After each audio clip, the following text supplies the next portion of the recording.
독감 걸리신 분들이 많은 것 같아요. 주변에도 보니까 독감 걸려서 오늘 어린 친구 중에도 독감 걸려서 못 온 친구도 있고, 제 주변에도 보면 마스크를 쓰고 또 독감 때문에 막 힘들어하는 분들이 계신 것 같습니다. 제가 어제 케냐 부부 출산을 돕는 일이 있어서 지난 주일에 밤에 출산을 했죠. 그래서 여자아이를 잘 출산했고, 그리고 그 병원과 또한 지인 쪽으로 30% 할인을 받아서 예상했던 것보다는 보험이 없는 것 치고는 적게 나와서 잘 해결하고 어제 퇴원을 했습니다. 마지막에 저를 소개시켜준 소아청소년과 원장님, 의사 선생님이 초음파를 무료로 해주시겠다 하셔가지고 초음파만 해도 한 20만 원 나오거든요. 근데 해주셔서 초음파 검사를 하고 또 진료를 하고 설명을 듣는데, 소아청소년과로 처음 내려가 봤습니다.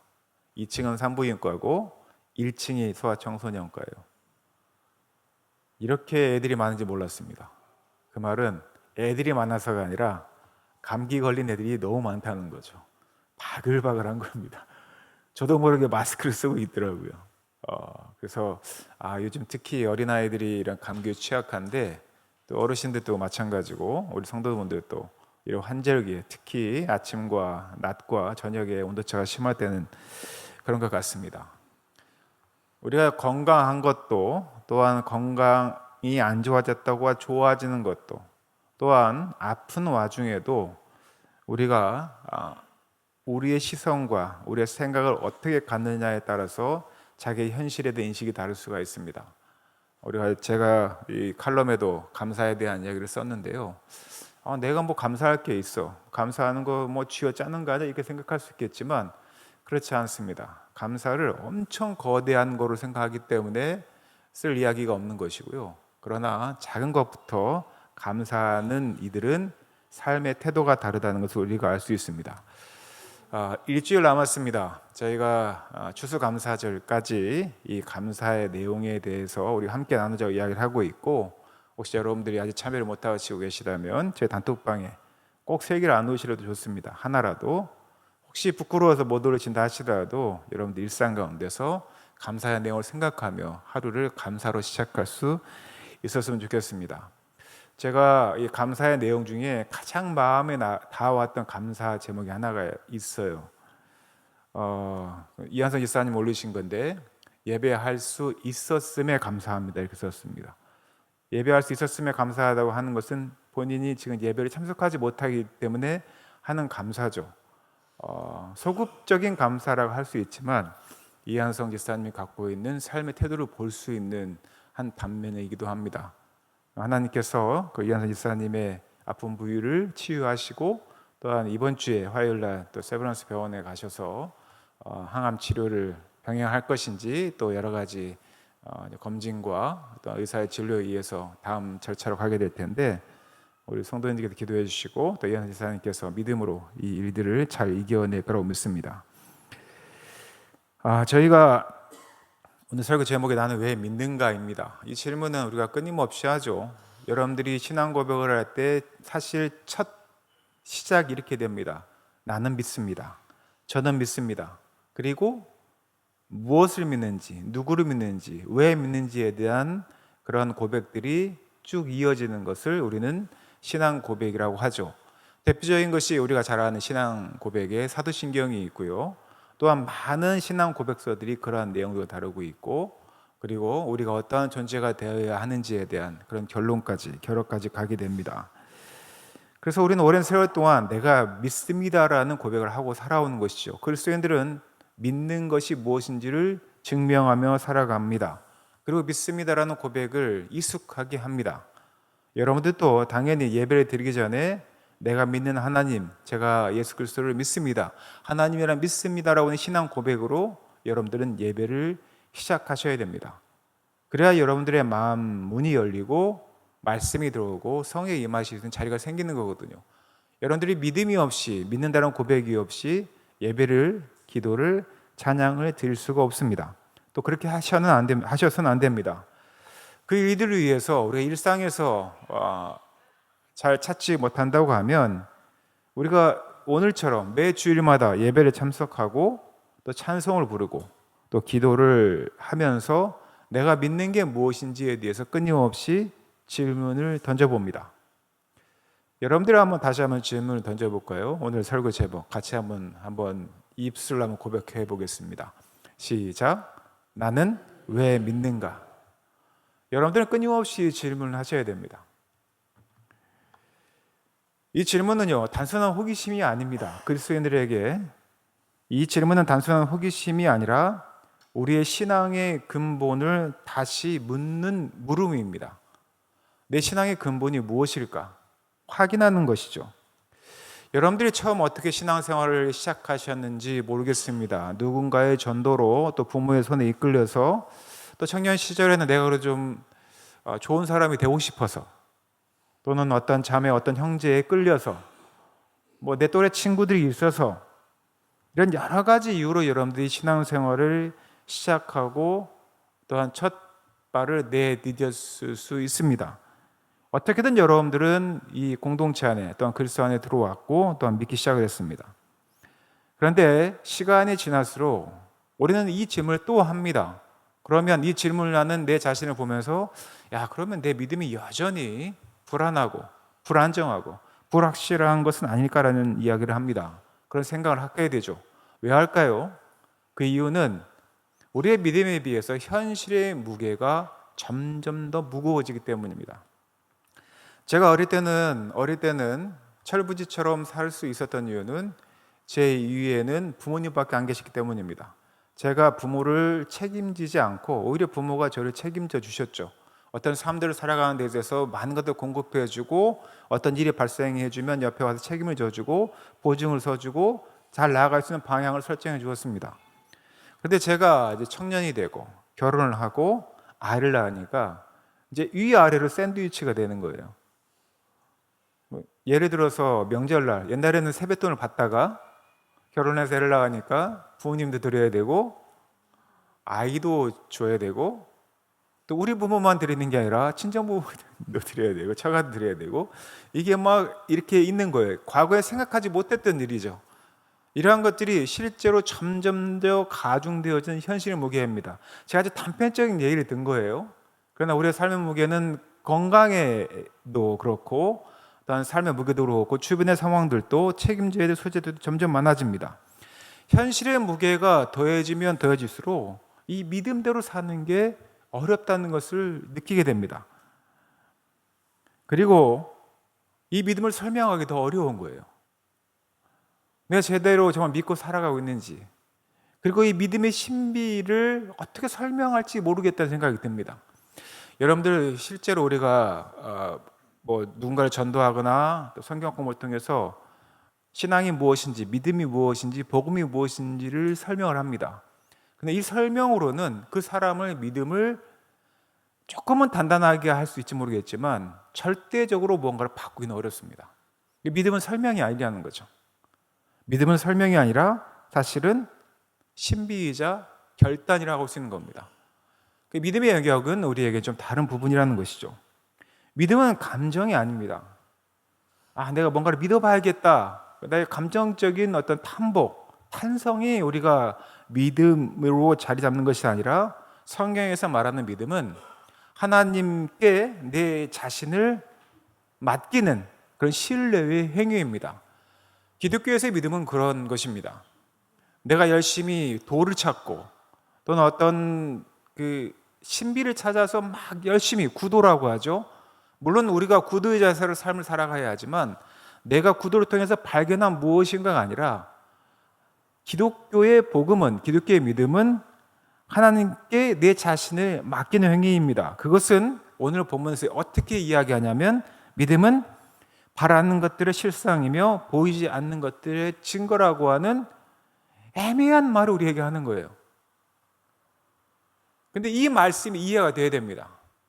히브리서 11장 1절 이 말씀이 시작되어지는 이 믿음의 삶을 살아갔던 선진들이 이 증거를 얻었다는 2절에 있는 말씀에 이어지는 대표적인 예가 아브라함이요, 또한 다윗이요, 요셉이요, 그리고 구약에 나와 있는 많은 신앙의 선배들이고 지금 이 시대를 살아가는, 어쩌면 우리 광주제일침례교회의 신앙의 선배라 하고 있을 수 있는 바로 여러분들이 바로 히브리서 11장 1절에 있는 말씀을 이해하고 살아가는 그러한 증거가 되어야 된다는 것이죠. 오늘 이 본문 말씀은 우리에게 보이지 않는 하나님의 현실을 신뢰하라고 하는 초청이라고 할 수 있습니다. 말이 좀 어렵죠.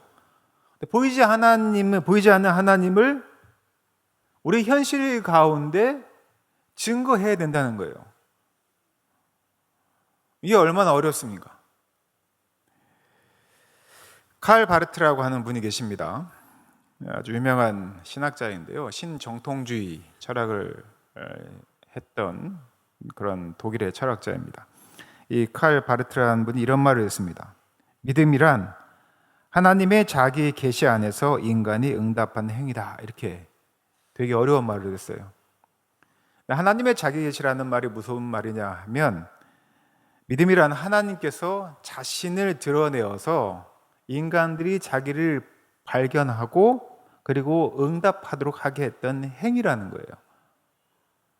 그러니까 여러분들이 누군가를 찾아서 예수님을 발견한 것이 아니라 예수님께서 이 세상에, 또 하나님께서 우리에게 직접 자신을 자기 계시 드러냄으로 우리가 응답함으로 믿음이 가능해졌다는 이야기입니다.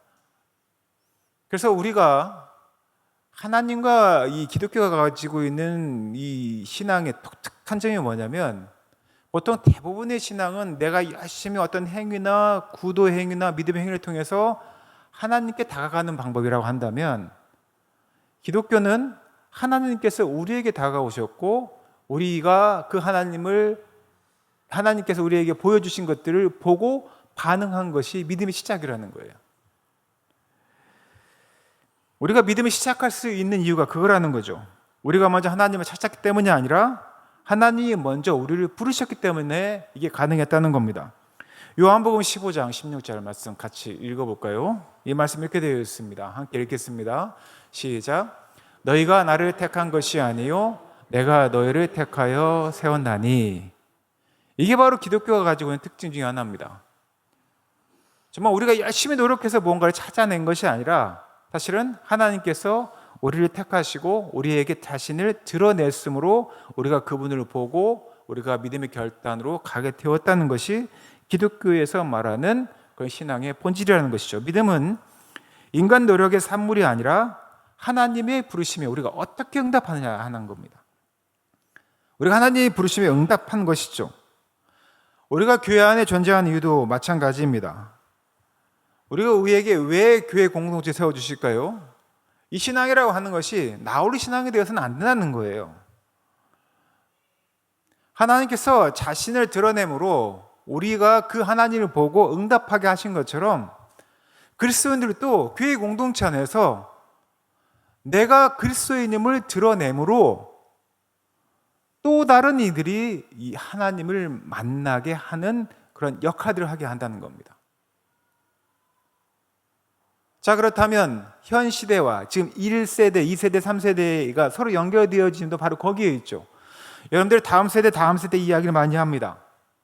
그런데 만약에 우리 이 제일교회 공동체가 우리 세대만 그냥 적절히 우리가 죽을 때까지 함께 예배 드리고 찬양하고 기도하고 말씀 듣고 내가 좀 열심히 잘 살아가서 우리가 이 교회 일을 좀 유지하고 목사님 사례비도 주고 뭐 교회 행사도 치르고 이렇게 하다가 그냥 뭐 이렇게 죽는 거지라고 생각하면 교회 공동체가 가진 신앙의 믿음의 본질의 의미를 잘못 알고 있다는 거예요. 다시 한번 말씀드립니다. 우리가 믿음을 가진 것은 하나님께서 우리에게 계시하였기 때문에 우리가 그 하나님께 응답하는 행위라고 말씀드렸습니다. 그렇다면 우리가 다음 세대, 우리가 청년들이나 또는 그 다음에 우리 청소년들, 주일학교 아이들에 대해서 우리 공동체가 어떤 역할을 해야 되냐라고 질문할 때 우리는 이렇게 해야 되는 것이죠. 우리 세대뿐만 아니라 다음 세대까지 신앙이 이어가게 하려는 하나님의 계획이 있구나라고 우리는 이해해야 됩니다. 그럼 우리는 어떤 삶을 살아야 될까요? 하나님을 드러내는, 우리를 통하여 하나님이 드러내어져서 다음 세대가 하나님을 발견할 수 있는 그러한 중간의 역할들을 우리가 해야 된다는 겁니다. 교회 공동체가 모이는 이유가 그겁니다.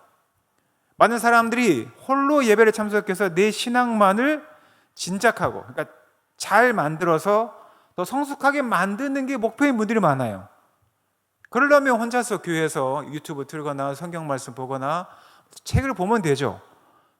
그런데 하나님께서는 왜 초대교회부터 지금까지 왜 계속해서 교회 공동체를 형성하게 하시고 교회 공동체를 통하여서 믿는 자들을 계속 더하게 해주셨을까? 여러분들이 그 지점을 믿음의 관점에서 보셔야 합니다. 믿음은 개인의 확신으로 끝나지 않습니다. 믿음은 자녀들에게, 청년들에게, 그리고 세상 속에 있는 새로운 세대들에게 전해져야 합니다. 그래야 하나님의 역사가 드러납니다. 이어집니다. 믿음의 유산 많이 들어보셨죠? 여러분들 신앙의 유산, 믿음의 유산 남겨주고 싶으시죠? 이미 그렇게 하고 있는 분들이 계십니다.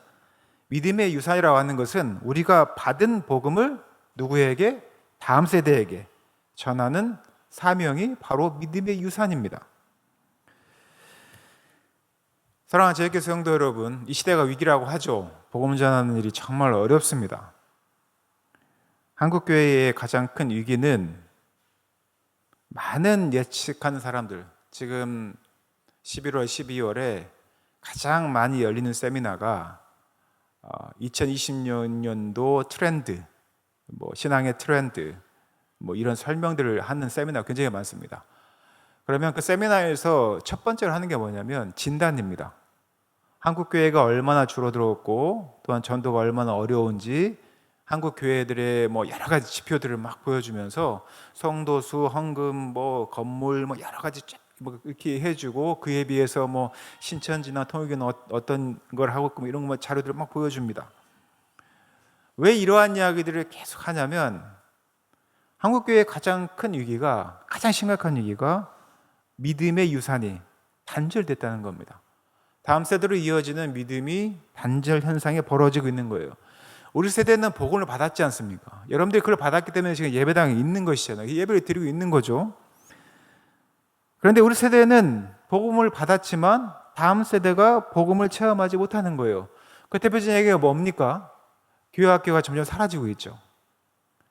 저희 교회가 지금 한 달에 한 번씩 교회 하고 있지만 지금 주일학교만 하고 있습니다. 청소년부 하지 않고요. 청년부 모임도 갖고 있지 못합니다. 물론 이제는 2020년도, 27년도 되면서 점점 더 조금씩 확장하고 채워가려고 합니다.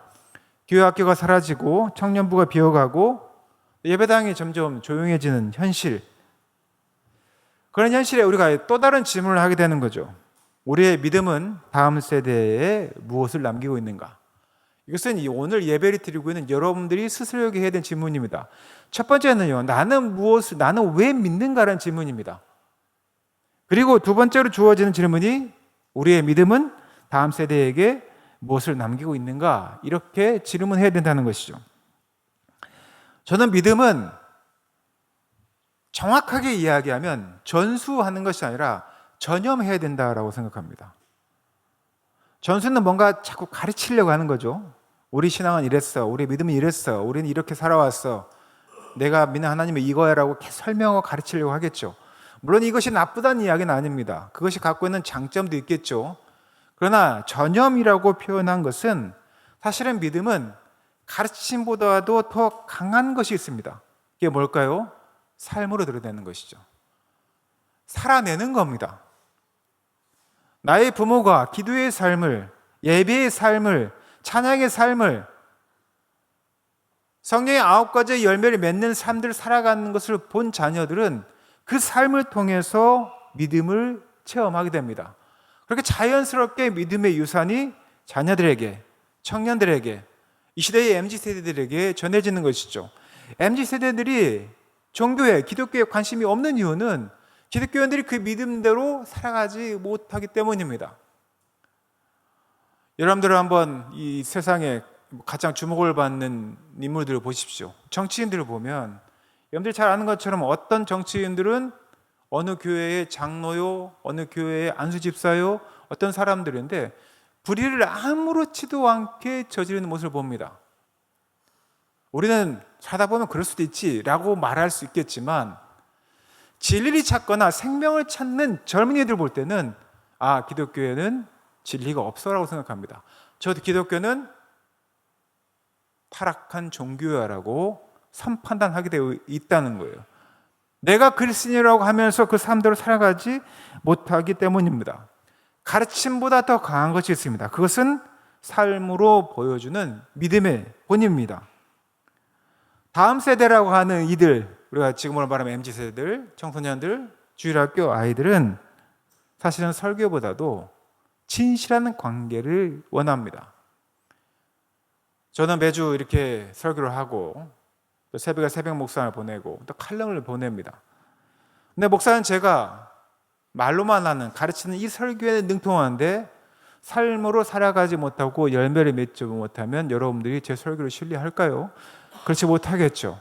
저도 부족하지만 끊임없이 노력하려고 하는 목회자로서 그리스도인으로 살아가는 모습이 누군가에게 영향을 끼치고 기도를 하게 하고 또한 삶에 있어서 어떤 관계들을 갖게 합니다. 이 답을 찾아가는 과정들을 같이 풀어가면서 하나님께서 우리에게 원하시는 게 무엇인지 믿음의 문제를 찾아가는 것이죠. 청년들이 이런 질문을 많이 합니다. 실제로 많은 질문을 합니다. 왜 믿어야 합니까? 지금 세상에 너무 살기 편하지 않습니까? AI 시대에 모든 것들이 나를 채워주고 있는 이 시대에 내가 굳이 종교를 가져야 하는 이유가 뭘까요? 내가 왜 예수님을 믿어야 합니까? 라는 이야기를 합니다. 그런데 이 질문은요, 불신에 대한 표현이 아닙니다. 저는 이것은 불신에 대한, 청년들이 적어도 이 질문을 한다면 이것은 불신에 대한 표현이 아니라 진정성에 대한 갈망이라고 생각합니다. 그 사람이 얼마나 진실한가, 진정성이 있는가를 보는 것이죠. 그들은 가짜를 거부합니다. 다른 것을 거부하는 게 아니라 가짜를 거부하는 거예요. 기독교가 가짜라고 보이는 겁니다. 그래서 교회는 그들의 언어로 친절하게 또한 그들의 문화 속에서 진짜 믿음의 이야기를 삶으로 드러내는 것이 바로 그리스도인들이 해야 될 일입니다. 그래서 전통교회는 다음 세대를 위해서 새로워져야 하죠. 관성을 쫓아서 옛날처럼 날 때는 이렇게 하는 것이 아니라 그들에게 관심을 가지고 진정성을 가지고 진실한 삶으로 그들에게 다가가며 관계를 형성해야 한다는 겁니다. 오늘 여러분들이 읽은 히브리서에서 말하는 믿음은 단순한 관념이 아닙니다. 보이지 않는 것을 보는 눈을 가진 이들이 그리스도인들입니다. 보이지 않는 하나님을 우리가 믿는다고 하는 거잖아요. 그리고 말씀 가운데 있는 것을 우리 삶으로 드러내려고 합니다. 하나님을 설명하려고 하면 쉽지가 않습니다.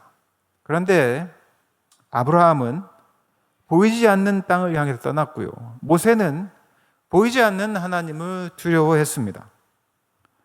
그리고 그들은 혼자가 아니었습니다. 공동체 안에서 그 믿음이 자라났습니다. 교회는 청년들에게 함께 믿음을 걸어갈 사람들을 보여줘야 합니다. 저분과 함께 내가 믿음을 함께 할 수 있는 사람이다 라는 그런 신뢰를 보여줘야 합니다. 청년들의 이름을 기억하고 그들의 고민을 들어주고 또한 그들의 자리에서 하나님을 찾을 수 있도록 우리는 돕는 그런 일들을 해야 됩니다. 신앙은 혼자 세우는 일이 절대 아니죠. 함께 쌓는 집과 같습니다. 전통교회에서 청년을 품고 싶어 하는데 쉽지가 않죠. 다음 세대 이야기를 하지만 청년들이 모이지도 않고 그들에게 말할 기회도 없다고 생각합니다. 청년 세대를 품는다는 것, 다음 세대를 품는다는 것은 사람들을 모으는 것에 우리가 집중해서는 안 되는 이야기입니다. 젊은 사람들을 모으는 것이 아니라 새로운 믿음의 세대를 세우는 것이다 라고 생각하셔야 됩니다. 믿음의 사람 아브라함은요, 하나님께서 그에게 하신 약속을 믿고 나아갔습니다. 그게 뭐냐면 너와 내 후손에게 복을 주겠다라는 약속을 믿고 갔습니다. 오늘 생각할 때 너와 내 후손에게 복을 준다고 이야기하면 아주 재정적인, 경제적인 복, 건강의 복 이런 생각을 하는데요.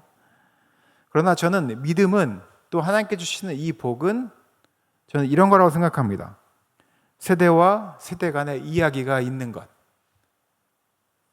부모의 세대와 자녀의 세대가 믿음 가운데 복음을 가지고 이야기거리가 있는 것. 바로 그것이 하나님께서 아브라함에게 약속하셨던 너와 내 후손에게 복을 주신다고 하는 바로 그 근본적인 복이라고 생각합니다. 저는 하나님께서 한 세대만의 축복하지 않을 거라고 생각합니다. 우리가 아는 유명한 말씀이 있죠. 구약에 하나님을 이야기할 때 어떻게 이야기를 합니까? 아브라함의 하나님, 이삭의 하나님, 야곱의 하나님 이렇게 얘기합니다. 세 세대에 걸쳐서 그 하나님을 세 세대에 걸쳐서 규정을 하죠. 물론 그들에게 보여지는 하나님의 모습은 각각 다를 수 있겠지만 그들이 동일하게 아브라함의 하나님, 이삭의 하나님, 야곱의 하나님이라고 이야기를 합니다. 저는 이것이 세대 간에 이어지는 믿음의 축복이라고 생각합니다. 우리가 믿음이 있다면 우리가 믿음을 증거함으로 우리의 후세들에게 최고의 유산을 남겨주는 것이죠. 그것이 뭐다? 믿음이라는 겁니다. 보이지 않는 것의 실상의 증거들을 우리가 드러내므로 그들에게 믿음을 다음 세대에게 유산으로 드러내는 것이죠. 나는 왜 믿는가? 라고 하는 것이 우리 세대의 질문 또 고백이라고 한다면 나는 어떻게 믿음을 이어줄 것인가? 라고 하는 것은 다음 세대를 향한 우리의 사명이고 또한 제1교회 공동체의 사명이라고 생각합니다. 저는 우리 사랑하는 제1교회 성도들이 그런 질문을 두려워하지 않았으면 좋겠습니다. 그 질문 속에 담긴 하나님을 향한 갈망들을 읽어가고요. 또 우리가 믿음의 선배로서 그들의 여정에 함께 걸어주는 그런 교회, 또 그런 도와주는 역할들을 하는 교회 공동체가 되었으면 좋겠습니다. 말씀을 맺겠습니다. 사랑하는 제1교회 성도 여러분, 서두의 믿음은 내 결심 또는 감정이 아니라 하나님의 손에 내 인생을 맡기는 그런 신뢰의 모험이라고 말씀드렸습니다. 하나님께서 오셨을 때 그것을 발견하고 또한 반응하는 응답이라고 말씀드렸습니다. 저는 여러분들이 그러한 모험의 세계에 뛰어들었고 또한 믿음의 여정을 가고 있는 분들이라고 저는 믿습니다. 그렇기 때문에 여러분들은 예배를 드릴 때 또 여러분의 일상에서 나는 믿습니다.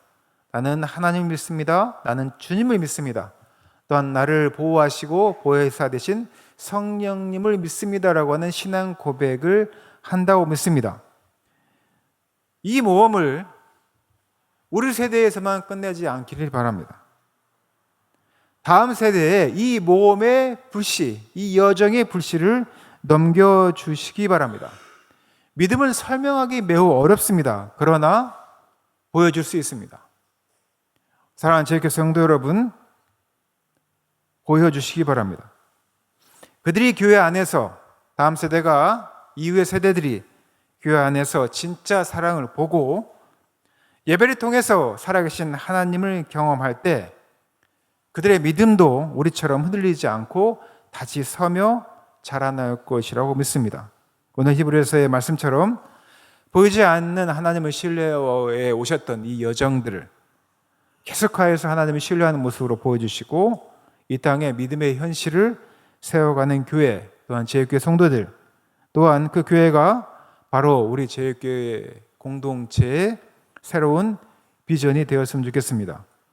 마지막으로 우리의 믿음이 다음 세대,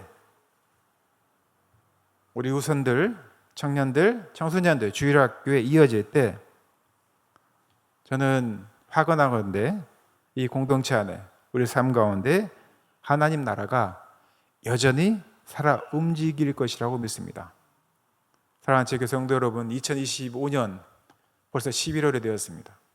저는 지금 2026년도 계획들을 세워가고 있는데 이 11월, 12월을 넘어서 내년으로 넘어갈 때 제가 절망하는 것이 아니라 내가 왜 믿는가라고 하는 이 질문을 통해서 우리가 다음 세대에 어떤 믿음을 전할 것인가라고 하는 이 고민이 제1교회 공동체를 통해서 현실로 드러남으로 이 보이지 않는 것들의 실상의 증거들을 나타낼 수 있는 우리 사랑하는 제1교회 공동체, 우리 사랑하는 제1교회 성도 되시기를 예수님의 이름으로 축원하고 부탁드립니다.